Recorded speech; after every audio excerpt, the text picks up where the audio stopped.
Hello friends, welcome back to another session of Core Java tutorials. In today's class, we'll see how to use final keyword. Final keyword can be associated with the variables and then methods and variables and methods and a class. If you're making a variable to be final, then the variable is considered to be a constant variable, and the value of the final variables cannot change in the duration of execution of the program. And coming to the method, if you're associating final keyword with the method cannot be overridden. And if you're associating final keyword with the class cannot be inherited. So these are the rules that we need to follow whenever we are associating a variable or a method or a class with the final keyword. Final keywords also can be the class level variables, as well as they can be variables of or the parameters of a function. So let us see this non-access modifier keyword final in detail in a program. So I have a class over here, which is class main. Inside this class main, I'm creating a final variable. So I said final int, then the name of the variable is open. So you can observe here that I have given all capital letters for this particular open method. Um, I have given all capital letters to this particular open variable because to just distinguish this with the normal non-final variable. So since this is a final variable, we are writing it in all capital letters to say that it is a constant and we cannot change it. So that's the only indication. And even if you do not write all the letters in capital, it's okay. Okay, so this is regarding the final variable. Now, the final variable is declared over here, and I haven't initialized the final variable. You can actually declare and initial the final variable in a single line. Let me do that. So the variable name is open, and then I am initializing it as 1.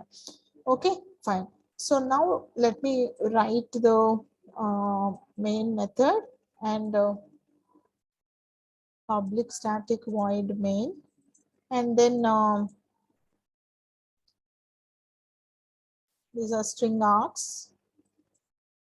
Then inside this main method, I'm creating an object of the class main. So main obj is equal to new main.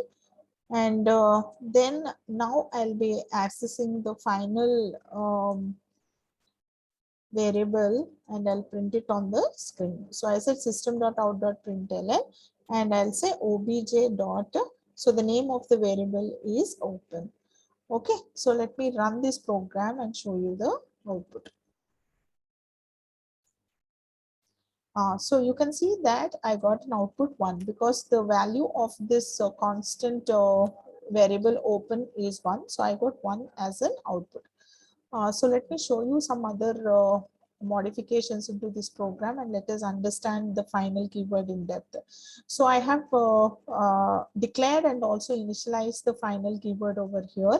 Let me show you that I'm writing it in lowercase. It's not mandatory that you need to write the final keyword, final variables in uppercase. It is just a programming convention that we are using. Okay, so you can also put the name of the final variable to be in lowercase. So you can see I still got the output, but it is only the programming convention that we are using that it should be in uppercase to just distinguish between the non-final and the final keywords. Even if you give all small letters, it is okay. It's not wrong. It is syntactically correct. Okay, so I have declared and initialized it in a single line. So I will not initialize the final variable. I'll just declare it.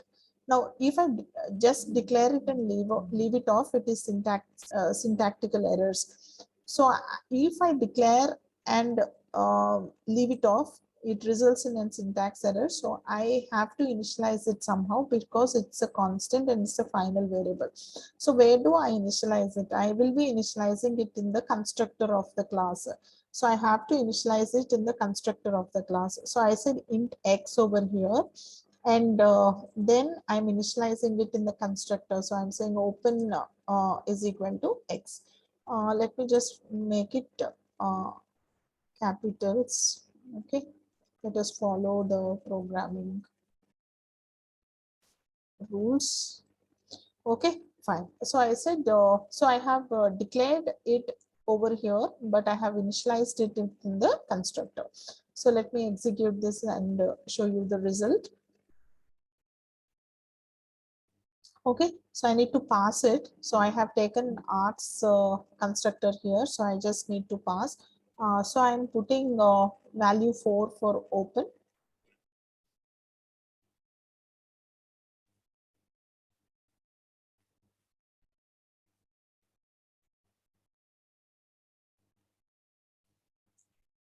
So you can see that I got 4 over here. So if you are not initializing it in this particular line, you can also initialize it in the constructor.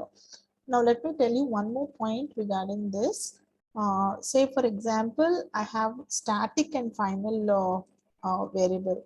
Okay, so I'm associating two non-access modifiers over here, the static and final to open. So in this case, let me just show you the output and then I'll make the modifications. So see here, so if it is final, it is okay that you initialize it in the constructor, but since I made it static, I said static and final int open. So now I got in compilation failed error, which compilation failed error, which is cannot assign a value to final variable open. So you cannot do this kind of initialization in the constructor if it is static final variable. So where I can do it, I need to do it in the static block. So I have to say static, and inside this I'll directly assign 4 because I do not have a, I can have a constructor, but I cannot assign it to a constructor. So this line is not needed to me. And since this is the static final, I can simply say open. So let me show you the execution now.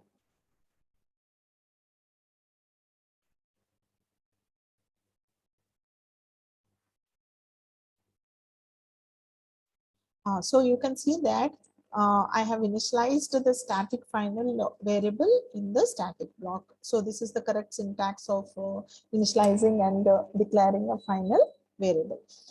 So now let us move on. So we have understood the declaration and initialization. Now let us try to understand the purpose of being it final. So what is the purpose of being it final? So I cannot change it in the due course of program execution. So if I say that open is equal to, so yeah, I'm trying to assign a different value over here. So the value is 77. So I said open is equal to 77. So let me run this and show you the result. What will happen if I try to give a different value to it? Cannot assign a value to final variable open. So you cannot assign a value to final variable open. So once you have set to the value, it is final. So it means that I have given 4 to the final variable open over here, and in due course of the program, I cannot change it. If it is non-final, okay, so you can change the value as you like in the due course of program execution. But since this is the final variable, you cannot change its value. So I hope everybody understood what it is being a final variable. Now let us see a final method. Okay, so say I have a method over here, which is a final method.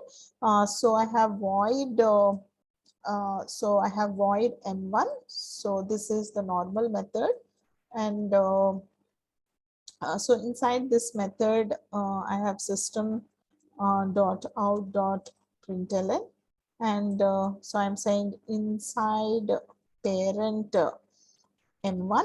So this is inside parent m1. So I'm just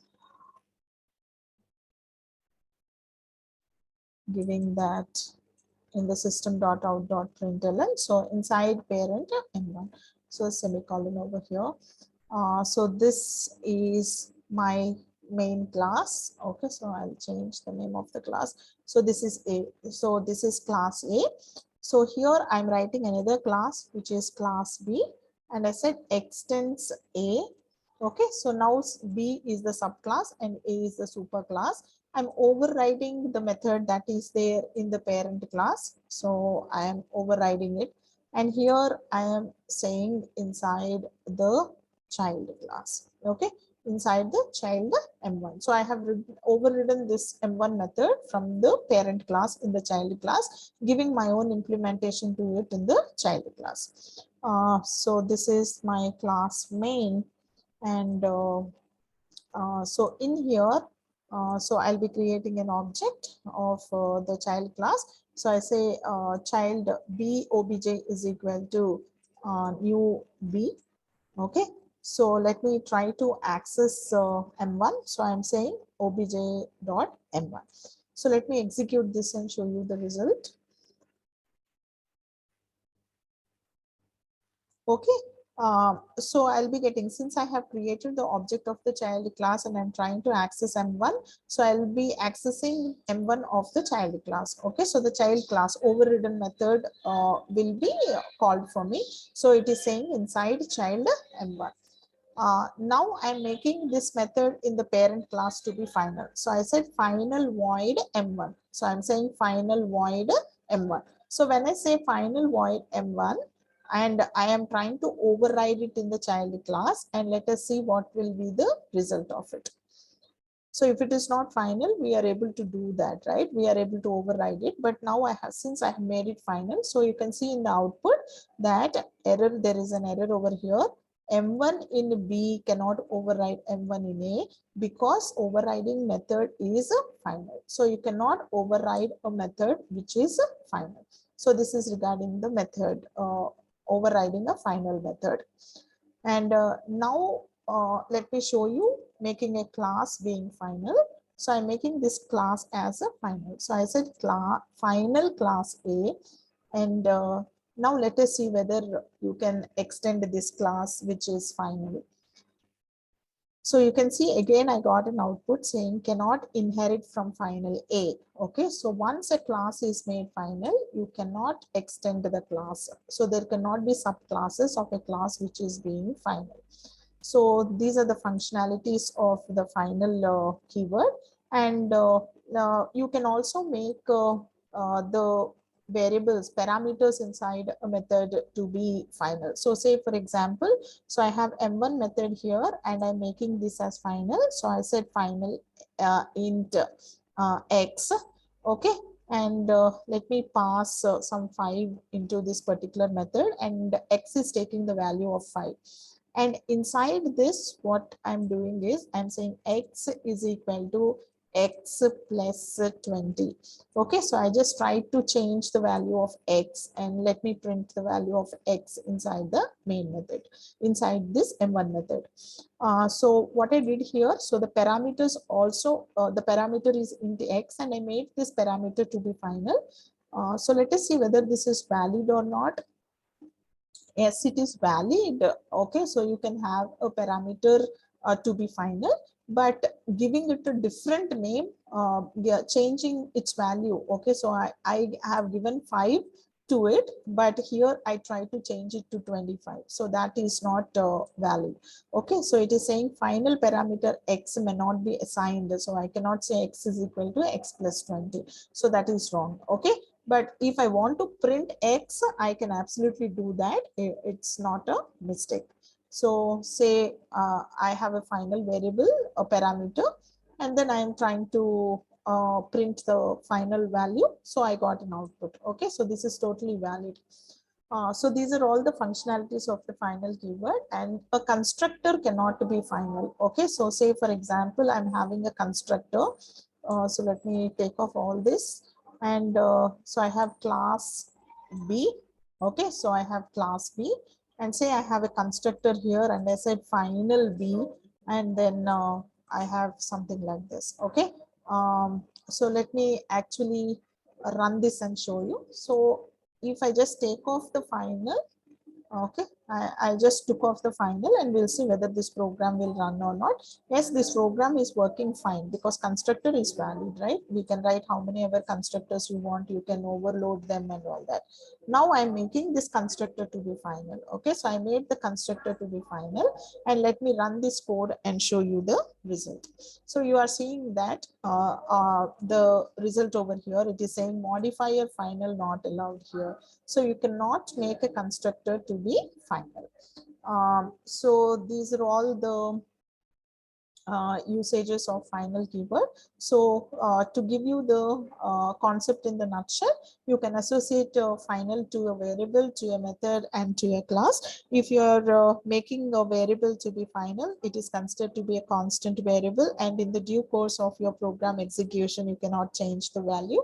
If you're making a method to be final, it cannot be overridden, and if you're making a class to be final, it cannot be extended. So I hope everybody understood this final keyword. Thank you for watching.